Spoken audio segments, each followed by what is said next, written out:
안전박사가 되는 날. 우와! 벌써 엄마들과 친구들이 많이 왔네요.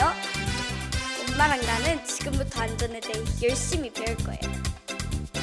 정말 기대돼요. 엄마는 안전박사 최고 최고 파이팅!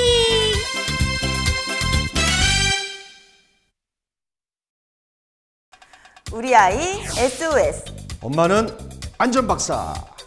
여러분 안전하세요. 네, 안전학교를 이끌 MC 임세랑입니다. 네, 여러분 안녕하세요. 안전학교 오신 걸 진심으로 환영합니다. 저는 안전학교에서 안전지도사 김덕현입니다. 안전하세요. 네, 오늘 안전학교 수업은 교통사고 중 승하차 안전사고입니다. 네, 이 승하차 안전사고는 조금만 주의해도 막을 수 있는 사고입니다. 그러니 오늘 수업도 아주 중요하겠죠? 네, 오늘 수업을 모두 다 마치시면 안전박사가 되는 겁니다. 네. 자, 우리 어머님들 잘할 수 있겠습니까? 네! 자, 우리 어린이들 다 같이 잘할 수 있겠죠? 네! 네. 자, 그럼 어떻게 해야 승하차 교통사고를 막을 수 있을까요? 간단합니다. 알면 돼요. 사고는 반복적으로 일어나거든요. 그걸 알면은 그 다음 사고가 일어나는 확률을 크게 줄일 수 있다고 합니다. 네, 미리 대비를 하니까 그렇겠죠? 그러니까 이 사고를 막으려면 알면 된다. 그러니까 오늘 방송을 꼭 시청하라는 그 말씀이시죠? 맞습니다. 이 미리 예견한 위험은 반쯤은 피한 거나 다름없다라는 말도 있지 않겠습니까? 네. 그럼 우리 아이들을 지키기 위해 우리 아이 SOS. 엄마는 안전박사. 안전박사. 자, 안전을 배우러 출발하겠습니다.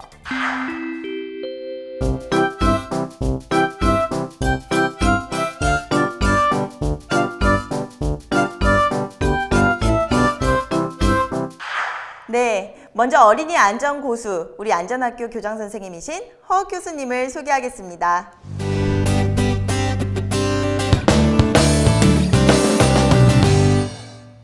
예, 이번 시간에는 어린이 교통사고의 한 30% 이상을 차지하고 있는 승하차 중 사고예방법에 대해서 얘기를 하겠습니다. 우선 먼저 좀 안타까운 사례 한 두 건만 먼저 말씀을 드리겠는데요. 몇 년 전에 경부고속도로 오산 근방에서 여름철에 이 5살 먹은 남자아이가 부모님 차에 타고 가는데 그 앉은 자리는 운전수 옆 조수석 뒷좌석에 앉아 있었습니다. 근데 이 어린이는 카시트를 안 했어요. 우리 어린이 보호장구라고 하죠. 카시트를 전혀 안 한 상태에서 안전띠를 맸는데 어른용 안전띠를 맨 겁니다. 이 어른용 안전띠가 맸는데 이 안전띠가 이렇게 꼬여져 매 있었어요. 꼬여져 매 있는 상태에서 갑자기 앞차가 앞에서 고장이 났는지 쓰는 바람에 뒤에서 꽝 받았습니다. 이런 식으로 뒤에서 고속차를 꽝 받으면은 몸이 뒤로 왔다가 앞으로 탕 튕겨 나갑니다. 역시 이 아이가 뒤로 제껴졌다가 탕 튕겨 나갔는데 이 꼬여져 맨 안전띠가 그만 비수라는 거는 이게 뭐 칼인데 비수를 작용해가지고서 아이가 너무나 안타깝게 목숨을 잃었습니다. 그러니까 자칫 이렇게 튕겨나가는 힘이 그 정도로 엄청난 겁니다. 아마 겨울철이었으면 아이가 치명상은 안 입었을 거예요. 또 여름철이다 보니까 그만큼 옷도 얇은 상태에서 그 꼬여져 맺은 그 안전띠가 흉기로 작용한 겁니다. 그래서 어린이 보호장구를 해줘야 되는 거죠. 우리가 이 안전띠는 생명벨트라고 합니다. 이 안전띠를 매면은 튕겨나가는 우리 승객을 보호를 해주는데 우리 어린이는 전혀 제대로 보호를 못 받았고 특히 이 안전띠가 어른용은 헐겁습니다. 헐거우면은 지금처럼 이렇게 꼬여져 맸을 때 꼬여서 장이 파열될 위험도 있고 아니면 그냥 그 밖으로 이렇게 튕겨나갈 위험도 있습니다. 그래서 반드시 이 체격에 맞는 보호장구를 해줘야 되는데 그걸 안 해줘가지고 이런 사고가 난 거죠. 또 두 번째는 이런 사고가 있었습니다. 어머니가 운전수 옆 조수석에서 4살 아이를 이렇게 안고 있었어요. 안고서 있었는데 갑자기 또 역시 고속도로 상에서 차가 멈추면서 꽝 받았어요. 흔히 차와 차가 정면으로 부닥치는 것은 충돌이라고 얘기합니다. 지금처럼 뒤에서 받는 것은 추돌이라고 하죠. 추돌. 그래서 이 엄마가 아이를 안고 있었는데 순간적으로 엄마가 안고 있는 손에서 아이가 튕겨 나간 겁니다. 튕겨 나가가지고서 아이가 목숨을 잃는 너무나 안타까운 사고가 있었습니다. 자, 이 사고의 근본 원인은 뭡니까? 두 어린이 다 체격에 맞는 보호장구 카시트를 안 해준 겁니다. 특히요, 우리 어머니가 이 조수석에 아이를 안고 타면은요, 사고 시에 엄마가 받는 충격이 70%까지 줄어듭니다. 엄마의 충격이 줄어드는 거예요. 그러면 그 줄어드는 충격은 다 어디로 가는 겁니까? 다 아이한테 가는 거예요, 아이한테요. 아이가 엄마의 안전한 방패막이 역할을 하는 거나 마찬가지입니다. 차 중에 운전석은 물론이고 조수석에 에어백이 장착된 차가 한 40%가 넘습니다. 이 에어백이 꽝 터지죠. 그러면 아이가 어떻게 되겠습니까? 이 에어백이라는 거는 안전띠를 맨 상태만이 보호를 받을 수 있는 겁니다.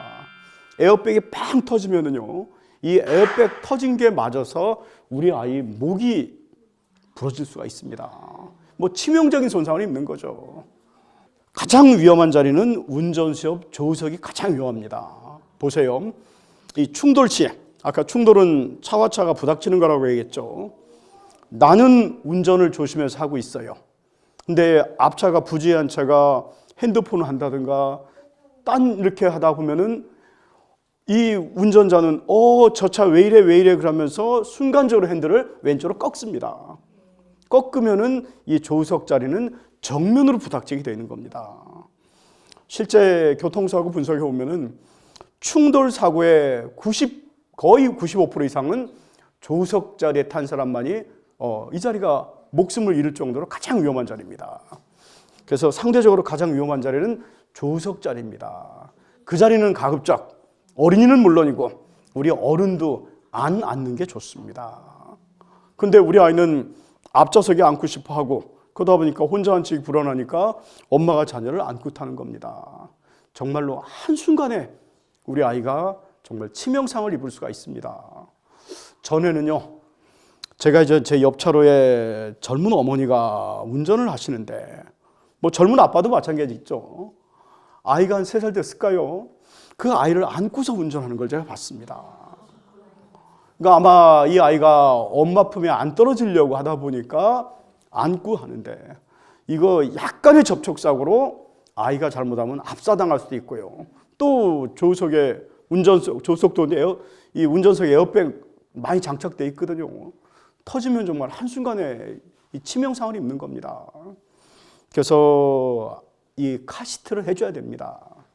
보통 카시트는 보호장구죠. 140cm가 될 때까지는 해주라고 되어 있습니다.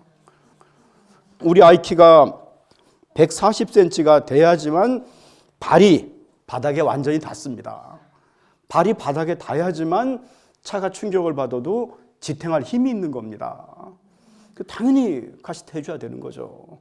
상대적으로 가장 안전한 자리는 운전석 뒷좌석이 가장 안전합니다. 그래서 거기에다가 우리 카시트 어린이 보호장구를 해주는 게 안전합니다. 아니 차는 정말 몇 천만 원 주고 사시면서 그 카시트 한 10만 원 뭐 20만 원 사거든요. 근데 그 카시트가 아마 그걸 아까워서 안 살려고 하는 것보다는 귀찮으니까 설마 사고가 나니 이런 식으로 생각하는 결국 이런 게 안전 불감증입니다. 설마 말씀드렸죠. 제가 설마 하면은 위험이 눈에 보이지가 않습니다. 결국은 사고 날 수 있다라고 생각하는 그런 부모님의 이런 의식, 안전의식이 내 자녀의 안전을 지켜주는 거죠. 그래서 가장 안전한 자리인 운전석 뒷좌석에다가 카시트를 해주는 거. 이 귀찮다고 내가 안 해주고 할 그런 차원의 문제가 아닙니다. 전에요, 제가 일본에 갔는데요. 일본에 가정집을 방문했는데 그 아이가 한 2살, 3살 됐을까요? 그 아이를 카시트에 앉혀가지고서 밥을 먹이는 거예요. 그래서 물어보니까 애가 카시트를 하도 안 하려고 해가지고서 항상 네가 어디에 가거나 하면은 너는 카시트 그 자리에 앉아야 된다라는 거를 심어주기 위해서 그렇게 한다고 하더라고요. 그러니까 그 정도로 노력을 하고 있는 거예요. 전에 미국에서 이런 일이 있었습니다. 그 어머니가 어린 아들을 5살 먹은 아들을 데리고서 운전을 하러 가다가 운전 미숙으로 압차를 받으면서 아이가 튕겨 나와가지고 사망하는 그런 안타까운 사고가 있었습니다. 그 엄마의 마음이 얼마나 아팠겠습니까? 그 엄마의 아픈 마음은 아랑곳 하지 않고 세이프 키스 캠페인이라는 단체가 있습니다. 어린이 안전사고 예방 단체인데 그 단체가 저 엄마에게 살인죄를 적용해서 구속을 시켜라 라고 할 정도 대목까지 했습니다. 그러니까 도저히 부모로서 저런 식의 아이가 위험에 방치되는 것을 용납할 수 없다는 거죠. 근데 우리는 어떻습니까? 우리는 너무나 이 아이를 안고 타는 모습을 너무나 자주 볼 수 있거든요. 이 미국이라든가 이런 선진국에서는요, 아이가 병원에서 퇴원할 때 결국은 저 퇴원수를 밟아가지고서 퇴원하는데 간호사가 반드시 확인하는 게 있습니다. 그게 뭔지 아세요? 보호자 차에 신생아용 카시트, 인펀트 카시트라고 합니다. 그거는 이렇게 앞을 보는 게 아니라 뒤를 보면서 바구니로 폭 들어가 있는 그런 신생아용 카시트가 없으면은 퇴원을 안 시켜줍니다. 만에 하나 가다가 사고 나면 어떻게 할 거냐는 거죠. 이런 식의 이런 의식이 정말로 중요한 겁니다. 그래서 저렇게 미국에서는 살인죄까지 적용하라고 하면서 도저히 있을 수 없는 일이다.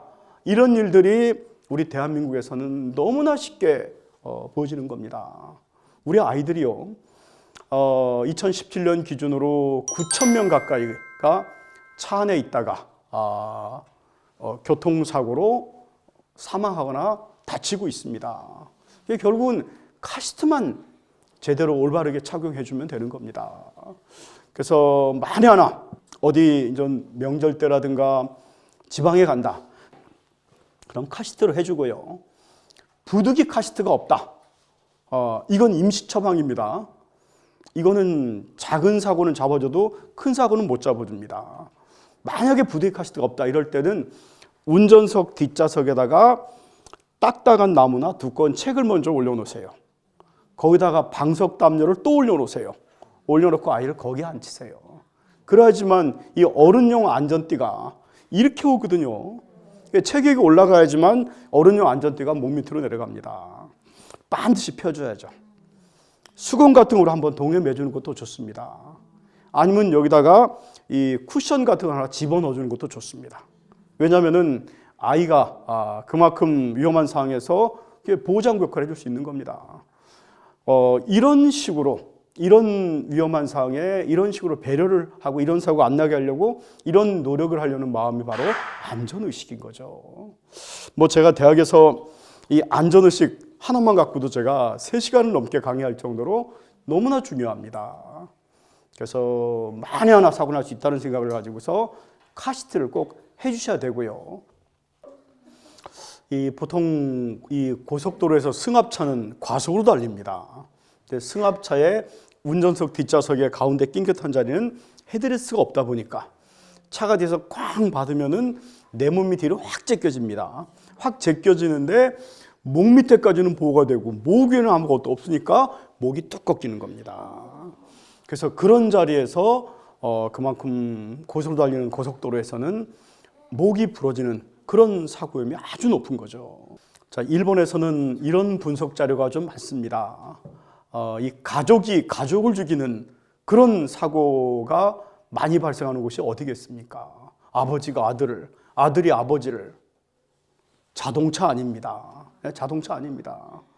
뒷좌석에서 안전띠를 매야 되는 첫 번째 이유는 바로 앞사람 보호해주기 위함입니다. 왜냐하면 차가 쾅 받으면은 튕겨 나가거든요. 튕겨 나가면서 앞에 탄 사람 머리를 부닥친다면은 목숨을 잃을 수 있는 거죠. 그래서 반드시 뒷좌석에서 안전띠 매줘야 됩니다. 또 우리 차 뒤에다가 모가 있죠. 방향제선 껴르고 못생긴 게 엄청 딱딱합니다. 모가 놓으면 아주 위험합니다. 왜냐하면 차 꽉 봤죠. 모가가 뒤로 쫙 빨려나가서 이걸로 맞아 보세요. 그래서 이 치명적인 흉기가 될 수 있습니다. 그래서 이 차에다가 안전하지 않습니다. 결국은 이런 식으로 승차 중에 이런 사고 위험이 아주 많습니다. 그래서 이 안전벨트, 차 내에 있을 때 생과 사를 결정해 주는 것은 결국은 안전벨트가 결정해 준다. 특히 우리 아이는 카시트를 해줘야 되는 거죠. 또 우리가 이 교통사고, 특히 승차 중 이런 교통사고를 당하지 않기 위해서는 자동차의 특성을 이해하는 것은 아주 중요합니다. 우리 손자병법에 지피지기면은 백전백승이다. 상대방 알고 나를 알면은 우리가 교통사고 당하지 않기 위해서는 자동차에 대해서 아는 것은 아주 중요한 겁니다. 우선 첫 번째, 우리 사각지대라고 하죠. 사각지대. 운전자가 운전석에 앉았어요. 이 자가용 기준으로 내 앞에 한 4m, 우측에 한 4m, 좌측에 한 1m, 1.2m, 뒤쪽에 한 7.2m. 요 사이에 있으면 안 보입니다. 그래서 차 뒤에서 노는 게 그래서 위험하다는 거죠. 두 번째는 우리 정지거리, 공주거리, 제동거리. 우리 운전면허 시험 볼 때 아마 공부했을 겁니다. 이 공주거리라는 거는 내가 운전을 하다가 저 보행자나 발견했어요. 발견해서 브레이크를 밟아야지 하고서 브레이크를 밟기 전까지 간 거리가 공주거리입니다. 브레이크를 밟아도 일정 거리 가죠. 제동거리죠. 또 이걸 합해가지고서 우리가 정지거리라고 합니다. 그래서 우리 아이는 내가 뛰어들면은 갑자기 운전자가 나를 보고 금방 멈출 거라고 생각하지만은 금방 못 멈추죠. 일정 거리 가다가 멈추기 때문에 그런 사고 위험이 높은 겁니다. 이 세 번째는 내륜차가 있습니다. 좀 용어가 좀 어려운데요. 차가 회전을 할 경우에 앞바퀴보다는 뒷바퀴가 안쪽으로 통과하는 현상입니다. 특히 큰 차일수록 더 이런 위험은 높습니다. 서울의 한 초등학교에서 이 초등학생 아이가 횡단보도 왼쪽에서 길을 건너려고 차도에 내려 있었습니다. 차가 우회전을 하면서 앞바퀴는 내 앞으로 지나갔는데 뒷바퀴가 쳐가지고서 아이가 목숨을 잃는 그런 사고가 있었습니다. 그래서 항상 이 길을 건너기 전에는 우리 차도와 보도의 경계선이 연석선이라고 하는데요. 연석선 위에 있어야 되는 거죠. 그래서 이게 바로 내륜차입니다. 그래서 이런 자동차의 특성을 우리가 이해하는 것도 아주 중요하고요. 특히 요즘 이 어린이 통학버스에서 또 아이들 사고가 계속 발생하고 있습니다. 몇 달 전에 우리 동두천에서 우리 어린이 통학버스에 아이가 잠들어 있었는데 결국 운전자가 발견을 못 해가지고서 아이가 질식사한 너무나 안타까운 사고가 있었죠. 그래서 이 미국이나 캐나다 이런 선진국에서는 슬리핑 차일드 책, 즉 잠들어 있는 아이를 점검해라 라고 해가지고 어린이 통학버스의 가장 끝쪽에는 책 버튼을 설치해 놓습니다. 그럼 이 운전자는 반드시 끝까지 가가지고 책 버튼을 누르고 내려야 됩니다. 얘를 안 누르면은 막 비상벨이 막 울립니다. 결국은 끝까지 가서 뒤쪽을 확인해 보라는 겁니다. 우리 동두천에 그 9인승 차였습니다. 운전자도 있었어요. 인솔교사도 있었고요. 근데 다 설마 아이가 잠들인 이렇게 생각한 겁니다. 사실 고개만 돌렸더라면은 아이가 잠들어 있는 게 발견될 텐데요. 결국은 설마하는 생각이 그만큼 위험하다는 걸 반증을 하는 거죠. 이 어린이 통학버스는 사고 유형이 뻔합니다. 첫 번째가 아이가 내려가지고서 앞 뒤로 가는 사고입니다. 아이가 내려서 앞 뒤로 가게 되면은 이 버스에 가려서 안 보입니다. 또 바로 버스 앞으로 지나갔는데 이 차가 안 보인 겁니다. 사각지대라. 아이를 발견 못하고 그냥 가서 친 거예요. 또 이 끈달린 옷, 이런 이런 도복끈이라든가 이런 게 닫히는 문에 끼는 사고입니다. 또 아이가 내려가지고서 차 뒤에서 놀다가 후진하는 사고고요. 특히 요즘 많이 발생하는 사고가요. 우리 아이가, 이건 어른도 마찬가지입니다. 내리는데 갑자기 오토바이나 자전거가 쌩 지나가는 겁니다. 요즘 이런 사고 부쩍 많습니다. 이건 좀 용어가 어려운데요. 지정차로라고 있습니다. 이 지정차로라는 거는 내가 가야 될 차로가 있어요. 자전거나 오토바이는 중앙선을 중심으로 해서 1차로, 2차로, 3차로에서 가장 끝측 차로만 이어가야 됩니다. 추월한다고 좌측으로 가면은 이 범칙금 많이 물립니다. 그러니까 오토바이나 자전거는 이 버스가 서기 전에 더 빨리 가려고 하는 겁니다. 왜냐하면 기다려야 되니까. 그러다 보니까 더 속력을 내는 거예요. 반드시 내릴 때는 손잡이를 잡고 자전거나 오토바이가 오는지 한번 확인하는 습관. 이런 것도 아주 중요한 겁니다. 그래서 아까 말씀드린 대로 이런 통학버스 사고 유형은 4가지, 5가지로 많이 일어납니다. 그래서 그런 거를 알고서 평상시에 교육을 시켜주고 시설장도 알아야 되고 운전자도 알아야 되고 인솔교사도 알아야 되고 부모님도 알아야 됩니다. 그래서 그런 거를 각자가 다 교육을 시켜줘야죠. 설사 한 사람이 잘못해가지고서 그런 위험한 상황에 처했다 하더라도 누군가가 한번 가지고 와 있으면 이런 사고 안 나거든요. 결국 이런 식으로 겹겹이 안전망을 만들어 놓는 이게 사회적 안전망입니다. 우리는 이런 게 너무나 허술한 거예요. 1차적 안전망은 가정에서 교육을 시켜주는 겁니다. 또 우리가 그 통학버스 운전자한테도 이런 식으로 사고 날 수 있기 때문에 안전운전 해달라고 부탁도 하시고 이런 할 수 있는 노력을 하셔야 되는 거죠. 그래서 그런 노력하시면 이런 통학버스 사고도 다 줄일 수 있습니다. 자, 마지막으로 이제는 우리 대중교통 우리 많이 이용하죠. 그래서 흔히 이 대중교통 이용할 때 우리 2014년이었죠. 참 세월호 너무나 안타까운 사고였죠. 만약에 우리 부모님들 우리 아이와 함께 배를 타신다. 제일 먼저 뭐를 하셔야 됩니까? 제일 먼저 비상구부터 확인해 보셔야 됩니다. 비상구가 제대로 잘 돼 있는지 안 돼 있는지 어디에 있는지 그 다음에 내 구명조끼 내 구명보트는 어디에 있는지 확인해 보셔야 됩니다. 그 다음에 배가 침몰, 침수 조짐이 보이면은 제일 먼저 하는 거는 내 구명조끼 찾아갖고 갑판으로 올라가야 되는 겁니다. 왜냐하면 만에 하나 이 배가 침몰하더라도 구명조끼 가만히만 있으면 물에 뜨잖아요. 그래서 이런 식으로 이런 정말로 최악의 상황이 발생할 수 있다라는 생각을 가지고서 평상시 위험에 대비하고 노력하고 하다 보면은 그런 위험 상황 오지도 않고요. 왔다 하더라도 내가 빠르게 대처할 수 있는 겁니다. 그 다음에 우리가 가장 많이 이용하는 우리 버스라든가 지하철, 버스도 마찬가지입니다. 꼭 손잡이 잡고 이렇게 꼭 확인해 봐야 됩니다. 우리 특히 지하철의 이 에스컬레이터, 신발끈이 나요.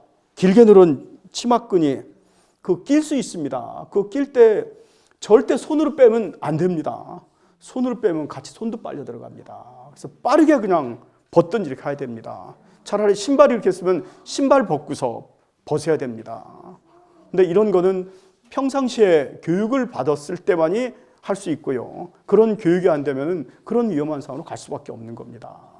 그래서 이런 식의 우리가 이 버스를 탈 때 아니면 내가 차를 탈 때 이런 때 반드시 뒷좌석에서 또 안전벨트 매고 또 우리 운전하시는 분이 그만큼 더 안전운전을 해줘야 되죠.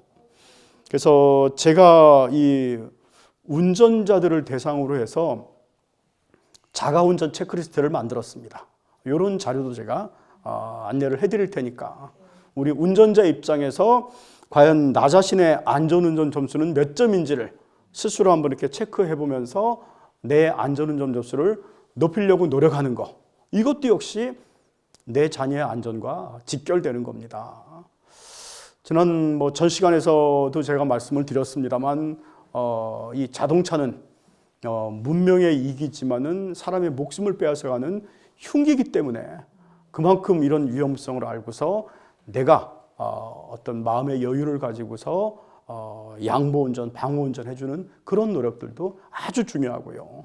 또 승차 중에 발생할 수 있는 각종 사고 유형과 예방법에 대한 교육도 평상시 시키시면서 나 자신이 안전운전해가는 그런 노력들을 병행해 주신다면 얼마든지 이런 사고도 줄일 수가 있습니다. 자, 이상으로 우리 승차 중 또 승하차 중에 발생할 수 있는 사고 유형과 예방법에 대한 강의를 마치겠습니다. 여러분 대단히 수고하셨습니다. 자, 여러분들 우리 허 교수님의 승하차 시 안전사고 강의 잘 들으셨죠? 네. 교수님께 우리 박수 한번 해주세요. 네. 교수님 강의를 듣고 나니까 이 어린이 보호장구에 대한 그 예방도 굉장히 중요하다고 생각이 듭니다. 네. 자, 우리 어머님들도 궁금하신 점이 많으실 것 같은데 한번 질문하실 분. 네. 교수님, 저희는 이렇게 지방에서 살아서 예. 서울을 왔다 갔다 하면서 고속버스나 시외버스를 많이 이용하거든요. 근데 이제 그럴 때 아이들 안전벨트를 이렇게 고속버스나 시외버스는 이렇게 배 쪽으로만 하잖아요. 예, 예. 저 그게 좀 약간 걱정이 되고, 또 이렇게 그런 버스에서 좀 위험하지 않은 좌석이 있는지 그게 궁금합니다. 상대적으로 운전석 쪽 뒤쪽 줄이 보다 안전합니다. 사고 사례 분석해 보면은 100% 그런 건 아니지만 확률상 그렇다는 겁니다. 그다음에 현재 고속버스나 우리 시외버스 탈 때 우리 아이들은 이 카시트는 지금 전혀 구비가 안 돼 있거든요. 그래서 앞으로는 이제는 이 고속버스나 이런 데도 카시트를 구비해 놓고 미리 전화하는 거죠. 우리 아이가 어리니까 이렇게 카시트를 좀 해달라 하면은 거기서는 준비해 놓고 하는 그런 식으로 앞으로 발전시켜 나가도록 해야 됩니다. 그러면은 앞으로 고속버스 타는데 우리 어린이도 더욱더 안심이 될 수 있겠네요. 네, 그렇습니다. 자, 다음 우리 질문하실 어머니. 네, 우리 하이리 어머니. 네, 지난 시간에는 보행 시 사고가 60%라고 하셨는데 그러면 승하차 시 사고는 몇 %가 될까요? 보통 한 30, 한 1, 2% 됩니다. 또 전체 사망 사고에서 보면은 보통 이 65% 정도가 보행 중 사망이고요. 한 8%가 승차 중 사망. 아까 제가 30, 한 4, 5%는 전체 교통사고 사상자 기준으로 한 거고요. 사망자 기준으로 보면은 한 28% 정도 됩니다. 나머지는 바퀴 달린 놀이기구 사망입니다. 보통 그런 식으로 사고가 나고 있습니다. 자, 그럼 다음 질문하실 분. 네, 우리 서유리 어머니. 카시트를 사용을 할 때도 있지만 이제 간혹 애기들 뒷자리 편하게 눕혀서 재우려고 그 매트 큰 거 깔아놓고 다니는 경우도 있잖아요. 근데 자동차 용품으로 그런 것도 판매를 하니까 간혹 구매를 하고 싶은 제가 지금 고민이 있는데 그런 거를 깔아주고 다녀도 될지 한번 여쭤보고 싶어서. 아주 위험합니다. 전혀 보호가 안 됩니다. 특히 그냥 차라리 그냥 이렇게 누워 있을 때는 튕겨 나가면서 앞 의자에 걸려서 밖으로 안 나갈 수 있는데 그거는 상대적으로 올라가 있잖아요. 이러면 밖으로 튕겨 나갈 위험이 아주 더 높습니다. 네. 네, 그런 장비는 전혀 구입을 안 하셔도 될 것 같다는 교수님의 말씀이시고. 네. 네. 자, 다음 또 우리 수진 어머니. 그 어린이 카시트를 해서 아이들이 잘 보이게 하는 방법처럼 지금 당장에 할 수 있는 안전한 승하차 방법은 뭐가 있을까요? 승차할 때는 이렇게 이 차가 오면은 막 서로 막 우르르 타려고 하다가 사실은 또 그런 위험이 있거든요. 차례차례 줄을 서는 게 중요한 겁니다. 또 막 서로 막 뛰어가다가 사고 날 수도 있고요. 또 하차 시 역시 아까 말씀드린 것처럼 자전거나 오토바이가 올 수 있기 때문에 반드시 뒤쪽을 한번 확인하고 차례차례 내리는 게 이게 가장 안전한 겁니다. 네. 자, 우리 지호 어머니. 네. 그 제가 알기로는 그 세리미법 또 시행된 지가 이제 한 3년이 지났는데도 여전히 그 사고는 많은 것 같은데 이거 어떻게 된 건가요? 우선 세림이 청주의 그 4살 여자아이가 통학버스에 내려가지고 그 앞으로 지나가다가 그 내려준 차가 쳐가지고서 목숨을 잃었죠. 그래서 세림이 아버지가 대통령께 탄원서를 썼습니다. 우리 세림이처럼 두 번 다시 이런 식의 사고는 안 나게 해달라 해가지고서 자동차 통학버스의 구조도 바꾸고 카시트도 착용하도록 하고 인솔교사 교육받게 하고 이렇게 법으로 강화시켜 놨습니다. 이게 세림이법이죠. 근데 문제는 법만 강화시켰지 이 법을 지켜야 될 운전자, 인솔교사, 시설장의 의식과 행동은 전혀 안 바뀌었습니다. 오히려 2015년에 세림이법이 제정돼서 발의가 돼서 했는데 그때 사망사고가 더 많았습니다. 그래서 이런 통학버스 사고를 줄이기 위한 근본적인 해법은 아까 제가 강의 때 말씀드렸죠. 이런 통학버스 사고는 항상 반복해서 발생하니까 통학버스 사고 사례가 모든 유치원, 어린이집 이런 쪽에 즉시 공유되는 시스템, 공유된 자료를 가지고서 시설장, 인솔교사, 운전자, 부모님까지 서로 교육을 시키는 시스템, 그러면서 이런 크로스 체킹하면서 안전망을 만들어가는 게 가장 큰 좋은 해법이라고 봅니다. 학원 버스들이 이제 데리러 올 때 승하차를 할 때 원래 운전사 말고 안내자가 한 명 더 동승하고 있어야 된다고 알고 있는데 어떤 학원차들은 운전하시는 분이 운전하시고 이제 하차를 했을 때 내리셔서 아이들을 도와주고 다시 운전해서 가시고 그런 케이스도 많더라고요. 오히려 그런 케이스가 더 많더라고요. 그래서 그것도 법에 저촉돼 있지 않는 건지가 궁금할 때가 많았거든요. 현재 2015년 1월 29일부터 세림이법이 발효가 됐습니다. 이 세림이법에는 인솔교사에 동승하도록 의무화됐습니다. 근데 태권도장이라든가 이런 속셈하고는 영세하다 보니까 이게 타산이 안 맞다고 우리는 좀 이해를 해달라고 하는 거고, 그래서 정부에서 2년간을 단속을 유예시켜줬습니다. 그러나 지금부터는 통학버스 운전자, 인솔교사가 있어야 됩니다. 부득이 없는 경우는 이 운전자가 반드시 내려가지고서 아이들 승하차를 확인시켜줘야 됩니다.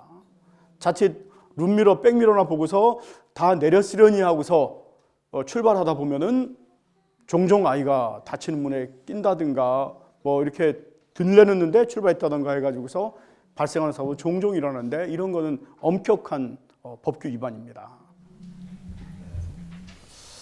이 통학버스 사고를 근본적으로 줄이기 위해서는 인솔교사가 반드시 알아야 될 철칙이 있습니다.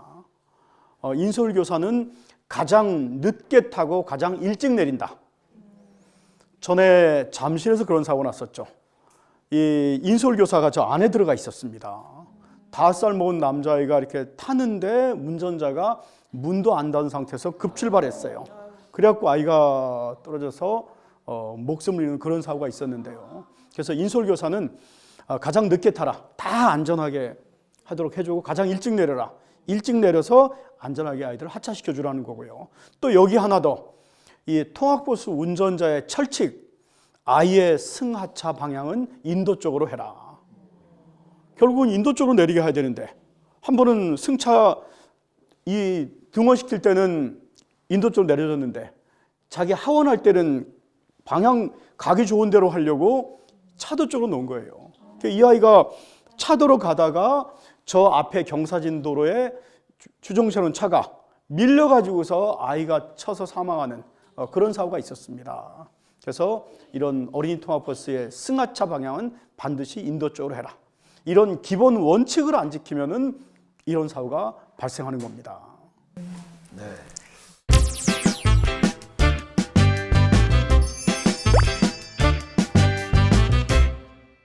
자, 그럼 어린이와 어머니가 함께 푸는 도전 안전 박사 시작해 볼까요? 네. 자, 우리 시청자 여러분들도 같이 함께 안전 체크를 해보세요. 통학버스를 이용하는 다음 중 어린이에게 안전한 옷은 무엇일까요? 1번 끈이 길게 늘어진 옷, 2번 끈이 없거나 짧은 옷. 자, 이번에는 어린이들만 문제를 좀 한번 풀어보시죠. 네. 어린이들만. 네. 엄마와 상의를 해서 어린이들만 문제를 풀어보도록 하겠습니다. 끈이 길거나 짧은 것이 무슨 관련이 있을지 정말 궁금한데요. 네. 자, 정답 들어주세요. 오, 예. 거의 동일한 답이 나온 것 같습니다. 1번이 하나 있고 다 2번이네요. 자, 정답은 우리 교수님께서. 정답은 2번입니다. 자칫 끈이 길면은 문이 닫히면서 그 끈이 낄 수가 있어요. 특히 태권도장 같은 데에서는 도복끈이 끼면은 그 끌려가기 때문에 반드시 도복끈은 옷 속에 넣어줘야 됩니다. 길게 들어진 끈은 아주 위험한 겁니다. 네, 옷을 고를 때도 주의해야겠네요. 네, 그럼 도전 안전박사 다음 문제 주세요. 공주거리란 운전자가 위험을 느끼고 페달을 밟아 완전히 멈출 때까지 자동차가 간 거리입니다. 맞으면 O, 틀리면 X. 어머니와 우리 아이가 함께 의논해서 답을 적어주세요. 맞으면 O, 틀리면 X죠. 자, 정답 들어주세요. 네. 좀 다양하게 나왔어요. 네, OX, O, 네, X도 많이 나왔는데. 네. 우리 지우는 왜 X라고 생각할까요? 지우. 좋아요. 엄마랑 같이 네. 해서 하는 거니까. 네. 그래요. 자, 유나는 우리 뭐라고 적었어요? 유나는요? 몰라서요. 잘 몰라서 X를 적었다고 합니다. 그것도 정확한 문제 해결책의 방법이었습니다. 네네네. 자, 우리 한 번만 더 하이를 왜 O라고 했어요? 예, 일반적으로 한 거예요. 일반적으로. 예. 자, 우리 교수님 한번 정답은요? 정답은 X입니다. 지금 나온 문제는 정답이 제동거리예요. 그러니까 브레이크를 밟아도 일정 거리 간 거리가 제동거리고, 브레이크를 밟아야지라고 생각하고서 내가 브레이크를 밟기 전까지 간 거리가 공주거리죠. 예. 정답은 제동거리니까 X입니다. 정답은 X였습니다. 예. 네. 자, 그럼 다음 문제 주세요.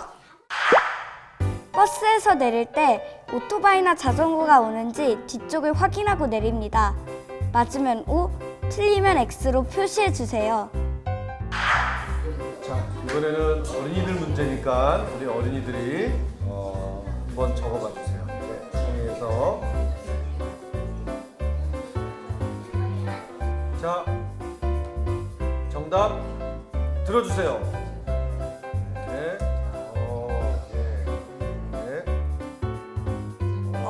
네. 거의 네. 다 O라고 써주는데요. 그렇네요. 네, 정답 네. 네. 우리 지호는 왜 O라고 생각해요? 오토바이 안 보고 그다음에 목숨이 밟아져요. 네. 안 보면은 큰일이 벌어질 것 같아서. 네네네. 지우는 내릴 때 먼저 내려요? 아니면은 어른이 먼저 내려요? 누가 먼저 내리나요?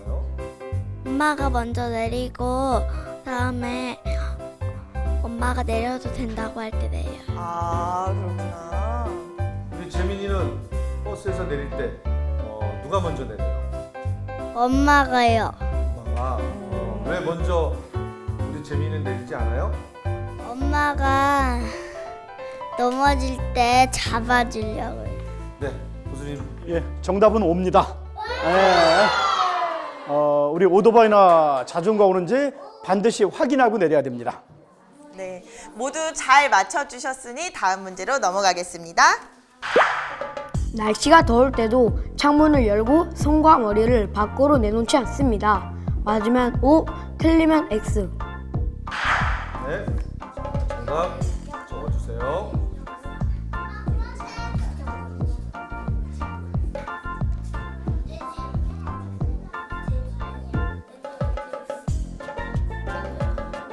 자, 적으신 분 올려주세요.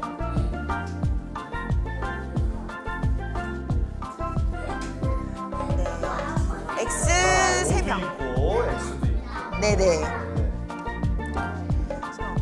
친구가 창밖으로 손이나 머리 내미는 거 되게 좋아하는데요. 정답이 궁금하네요. 정답은 무엇일까요? 정답은 옵니다. 자, 어린이 여러분, 여기서요, 저 손이나 머리를 내면은 큰일 납니다. 자칫 손을 내밀었는데 옆에서 큰 차가 쌩 지나가면 어떻게 되겠어요? 그럼 손 다치죠. 절대 창문 열고 손이나 머리 내미는 그런 위험한 행동을 해서는 절대 안 됩니다. 자, 그러면은 도전 안전박사 다음 문제 주세요. 택시 이용 시 위험한 조수석에 앉지 않습니다. 맞으면 O, 틀리면 X로 표시해 주세요.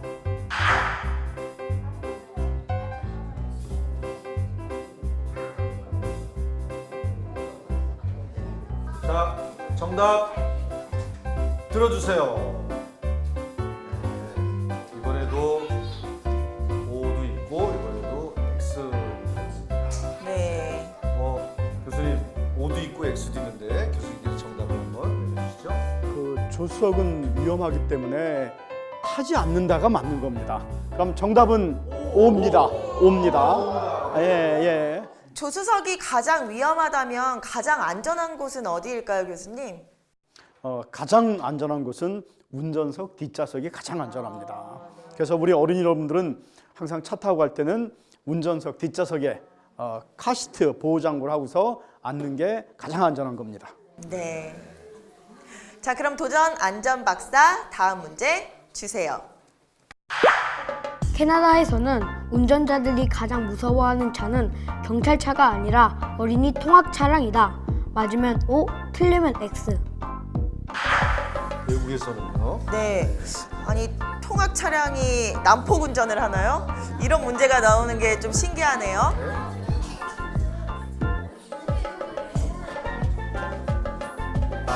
정답 들어주세요.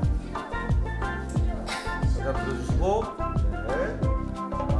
O도 있고 X도 있고 한반 정도 있으신 것 같은데 우리 교수님께서 정답을 한번 내려주시면 좋겠습니다. 미국이나 캐나다에서 가장 운전자가 무서워하는 차는 바로 어린이 통학버스입니다. 정답은 O입니다.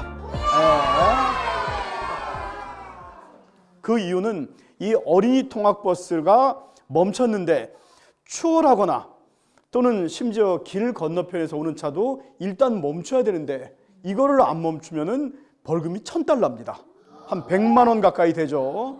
흔히 어린이는 럭비공으로 비유합니다. 럭비공 튕기면은 어디로 날아갈지 모르기 때문에 모든 운전자들은 이 통학버스 차를 보호하도록 법으로 의무화시켜 놨습니다. 그래서 안 지키면 강한 처벌을 받기 때문에 가장 무서워하는 차라는 겁니다.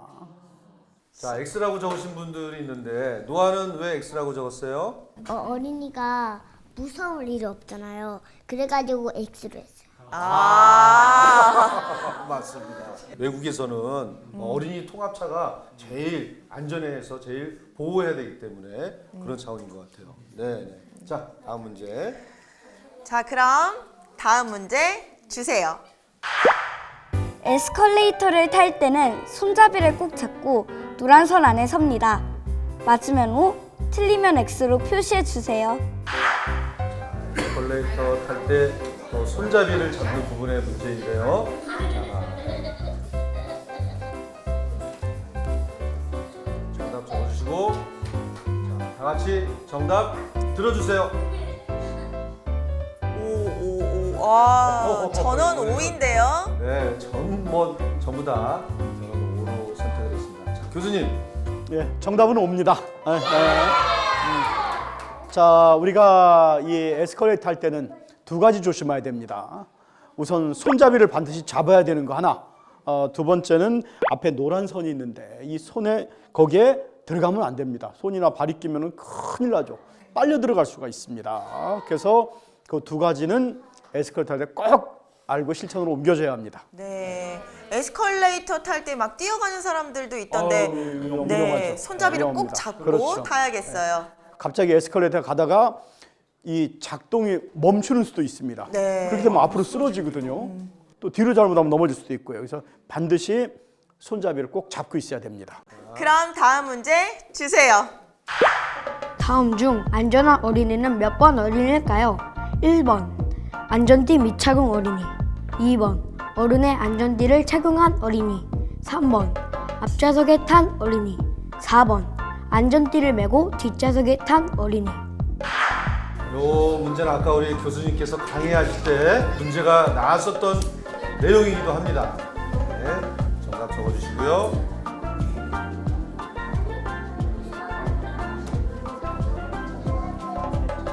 자, 정답 자, 다시 들어주세요.